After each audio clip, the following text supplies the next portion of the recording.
The biggest thing that we're facing here is fatbergs. This is the meters that show how many liters a minute we're using of the chemicals. They look like little radar guns. So this is our grease pit. Oh gosh, that's the smell. Hi everyone, my name's Emily Thievery. I'm also known as Ranger M. I'm an environmental educator and communicator, and I get to talk to a lot of different people about all things nature and conservation. I love to knowledge share, and that's what I want to do with you. So come on, let's go learn with Ranger M.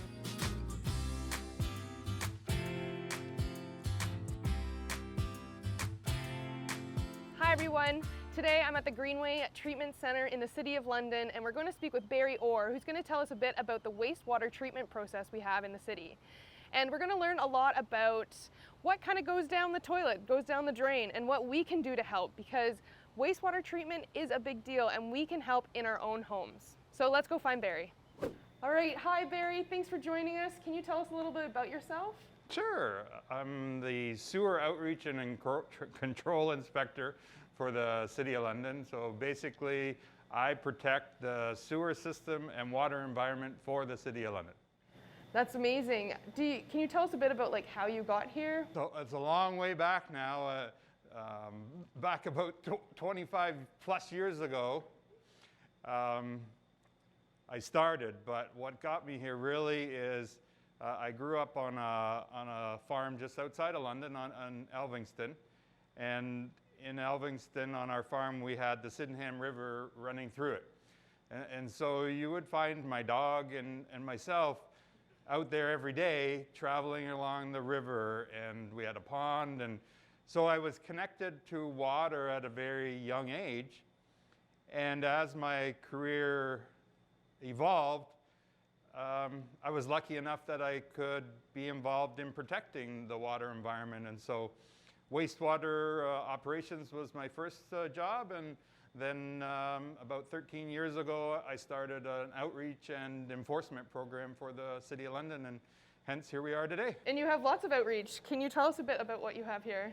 Sure. The biggest thing that we're facing here at Wastewater and in our sewer system is fatbergs. And so fatbergs are when people dump their fat, soils, and grease, or inappropriate garbage such as wipes and feminine hygiene products and floss, all that kind of stuff. When it gets dumped down the drain, it solidifies into masses. And so that is actually a fatberg. And so yes, we took those out of the sewer system that were blocking wastewater from flowing in. So that causes a big problem. So we developed a grease cup for people's fat, soils, and grease. We want you to take that used bacon and all that drippings, put it into the cup, harden it up, and then give it to us at our Enviro depots, and we will turn it into energy. So that's a big win for us. We've handed out over 150,000 of these cups in London. Wow. And we're getting a large quantity back. I think my last number was we've ended up with 50,000 kilograms of fats that we could process at either an anaerobic digester facility or turning it into biodiesel. So that's really a great success for the community here in London, because it's not going into our landfill, it's not going down our drains, and that really protects the environment, especially when we're facing a climate emergency, right? And I read an article that said that you guys created these here, and they're now found in over 50 municipalities. Yeah, we've had contacts all across Canada, the United States, even as far away as Australia, about our cup program and how it's working. And the success really is attributed to the community here in London because they're using it. Heck, if I run out, people are emailing me, Barry, where are the cups? So that's great. And then the other scenario would be over here. That is a blockage in a pump with all those wipes, right? Like today we're seeing lots of disinfectant wipes because of COVID being used. Well, people should not flush them down the toilet, and when they do, they get jammed in our pumps and that kind of stuff. So that's another big issue for us. So Barry, why are these things listed as flushable when they can't be flushed? In Canada, we have no regulation or standard around the testing of products that could be labeled flushable. So between the Canadian Water and Wastewater Association and other groups in Canada, we've been lobbying our governments to get a standard in place. We've been creating testing criteria.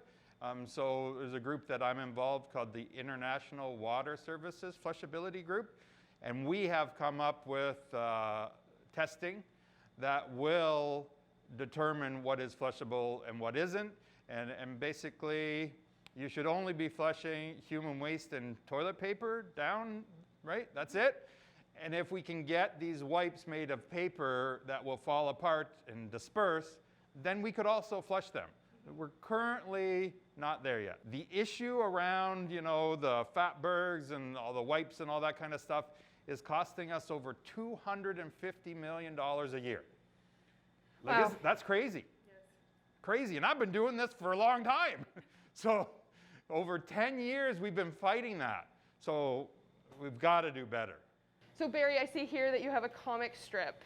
Is that you portrayed in the comic strip? They did create me as a character right here called Captain Fog, Fat Soils and Grease.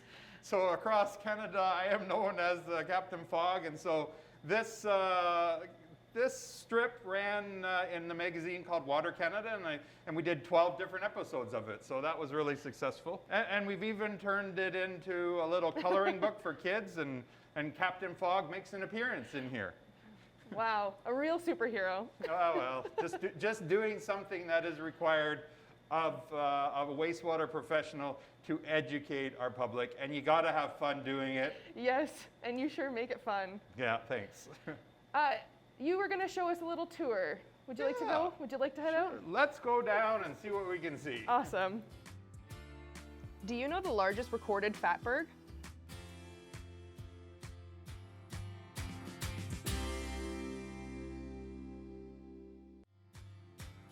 Do you know the largest recorded fatberg? According to The Independent, found in the depths of Liverpool's sewer system was an 84-meter fatberg. It was longer than a passenger plane and weighed 90 tons, which is the equivalent of 13 African elephants. Okay, so this is the screen room, and we have these screens that the wastewater flows through, and then we take out the stuff that gets stuck on the screen. So we have two different systems here. We have the low-level system, so way down about 3 stories, the wastewater is coming in and hitting those screens, and then we have our high-level system here, which you'll see is just literally below the grading, and it comes in, and then everything from here will flow gravity around the plant. Let's see if I can open a screen up here for you to see it. Okay, so you can see the screens, right? And you can see this rake, so the wastewater comes in, and any of that non-flushable material is going to now hit the screen, and then we're going to get it off. So what's the first thing that I come across? A wipe. Oh Exactly, my gosh. right? What's the second thing, so you see what I mean about people are treating the toilet like a garbage can, and that's really costly. Yeah. So is this where you would find the fatbergs at this stage? Most of the time we find the garbage here. Okay. The fatbergs typically are in the sewer system, in the sewer mains, and around various places around the plant there would be some, but this specifically is just for screening. Does the fatbergs really affect your equipment? Completely, yeah. Because they can plug up the pumps, the impellers, and all that. Just this screen here, for instance, they can get entangled around here. There's a blade that comes and scrapes this stuff off.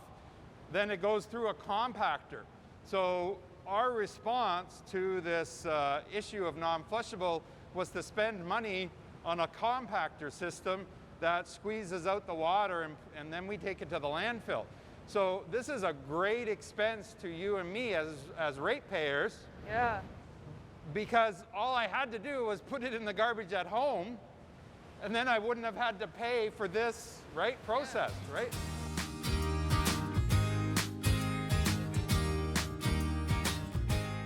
So we've gone down about 4 stories now, and you can see that that's the bottom, of the lowest system, right? That low level, this is the intake to our pumps. These are 100 horsepower pumps. And so then we have to take that wastewater and pump it up. So you're like saying, oh, really, do the fatbergs cause a problem? Yes, because this is a 100 horsepower pump.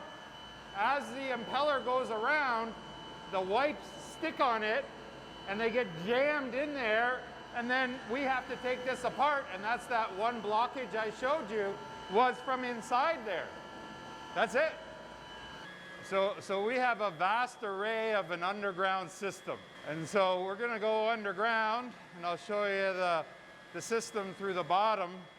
This here is that we use our effluent water that's going out to the river. We grab some of it and use it through our plant for hoses and different things as a water conservation thing. So these here are strainers and then pumps beside the bottom of the second stage, and the second stage is degridding. So basically we're trying to get any of the dirt or inorganic material off in a degridder system, and so this actually is the bottom of this tank above us.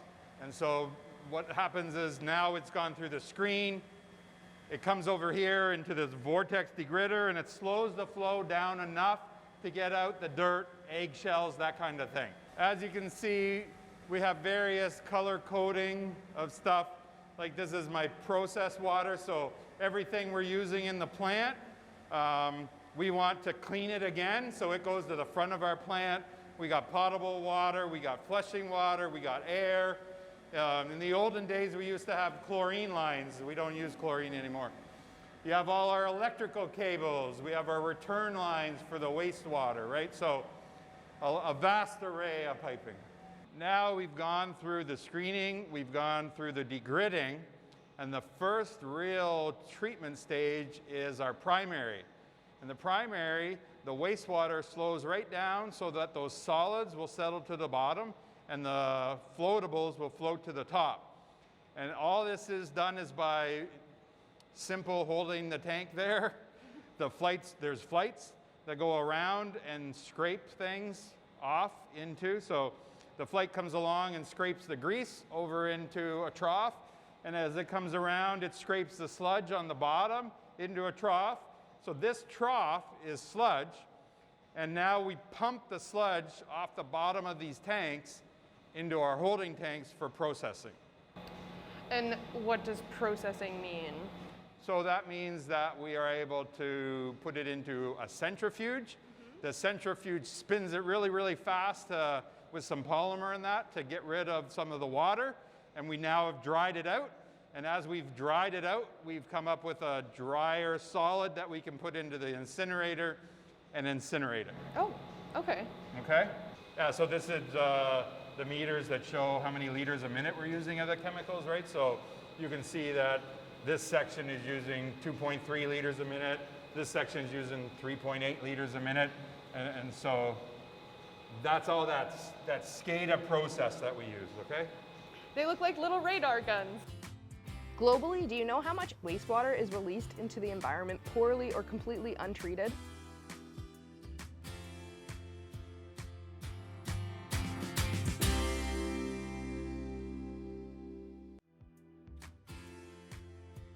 Globally, do you know how much wastewater is released into the environment poorly or completely untreated?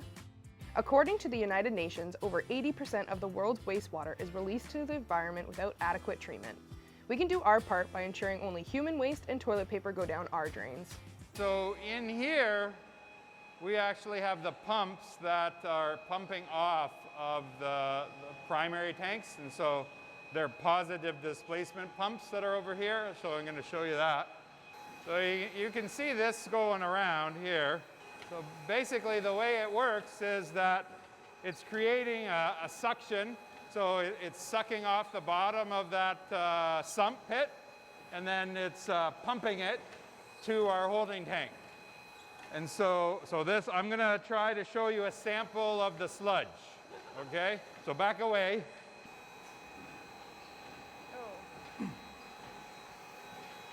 So that's sludge. That's like 2 or 3% solids in there, okay?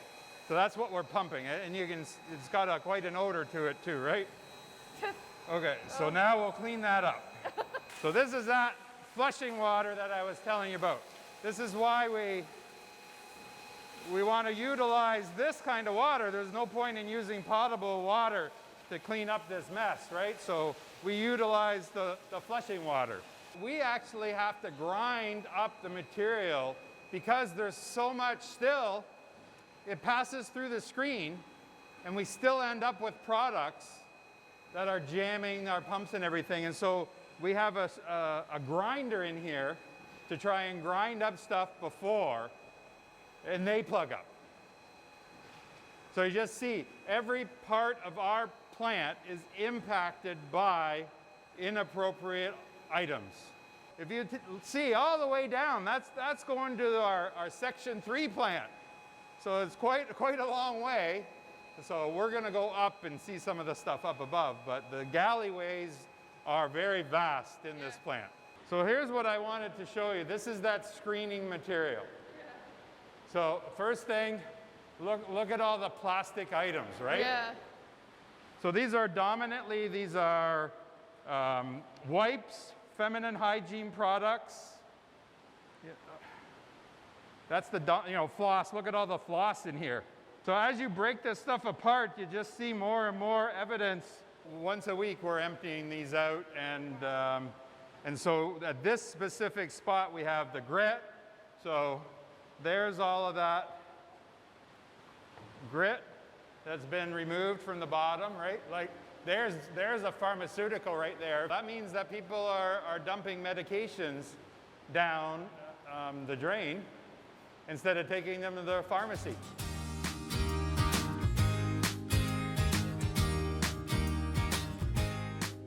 So this is our grease pit. Oh gosh, that's the smell. Well, you might not stand back here. Right? So I'm gonna show you the end of the grease trough, and this is the grease pit. So that material all is what is there because it's floatable, and grease Okay. is floatable. When it washes your plates and everything, then we end up with a lot of grease here. If you look in here, you can see all the grease, Oh, wow. Yeah. right? Goes into that sump pit, and then anything that floats, grease, plastics, that kind of stuff. So you see the flight right there? So what happens is the wastewater comes in at that far end over there where the gates are, right? It's slowly moving. And then as it's coming in, the solids are settling to the bottom, and the floatables are floating to the top. And this flight is going across, moving the stuff that floated over to that pit. And then on the bottom, it's flipping down and scraping the bottom of the tank into the sump, and that's where you saw the sludge. True or false? Canada has one of the largest renewable water supplies in the world.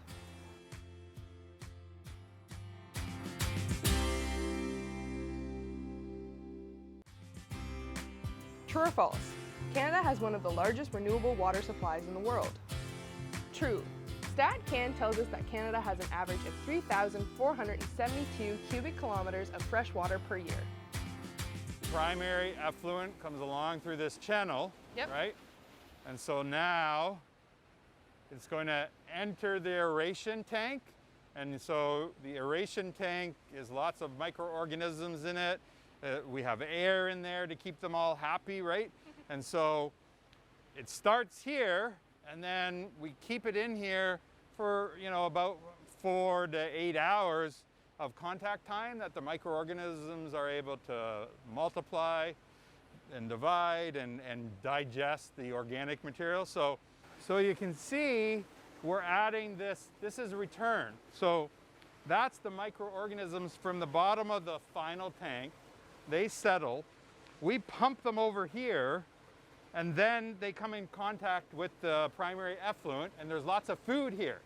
So this is where they get all excited, right? Because there's food, and now they go through the process, and we give them oxygen, and that's basically how the system works. So I think this is really cool because, we can take something that is polluted as raw wastewater, clean it, process it, release it to the receiving stream at a highly regulated state, right? We're releasing 94% pure water. We go right to the middle because this is where it's called mixed liquor, will settle. We settle it because the microorganisms are heavy. Then we can pump them back again as return activated sludge. That starts that process all over again. But the water leaves here. So it's important to notice, right? Like we went through this whole entire process, from the screening process through the primary to the secondary to the final.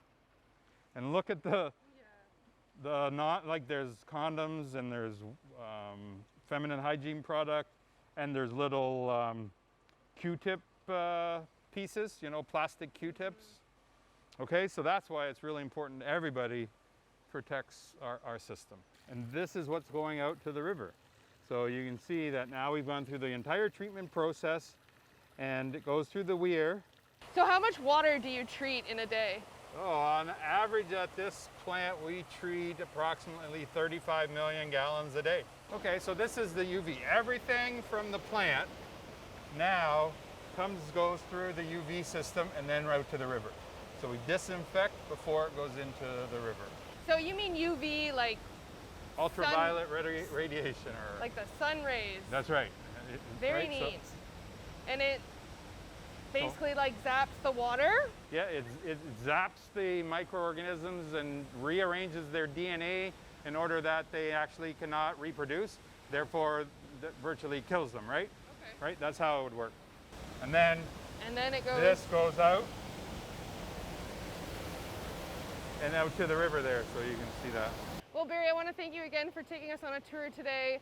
I definitely learned a lot, and it really showed how important it is and how much we can really help by just learning what we can't flush, and basically just human waste and toilet paper goes down the toilet, especially until we find some new technology in the sense of flushable items. Yeah, thanks a lot for coming here today and for putting this out to your viewers, because it is important to understand how our system works and how important it is, their role is to protect it. A simple thing by putting something into a garbage can instead of a toilet can save us hundreds of thousands of dollars, but also protect our water environment. And it's so simple, and so I think that by you being able to come and share this with your viewers, hopefully they'll have a better understanding, and then it becomes more sustainable, right? Yes, for sure, and thank you again for that. Thanks for watching, and see you in nature. Join me for this week's activity by completing a home audit for your household's water usage. This is a great way to make the household aware of how much water is being used, where improvements can be made, and brainstorm ways to conserve water, which is both a benefit to the environment and your wallet. Following along on the chart provided, it will display estimates of each water-related activity. For example, average water used in a shower is 94 liters.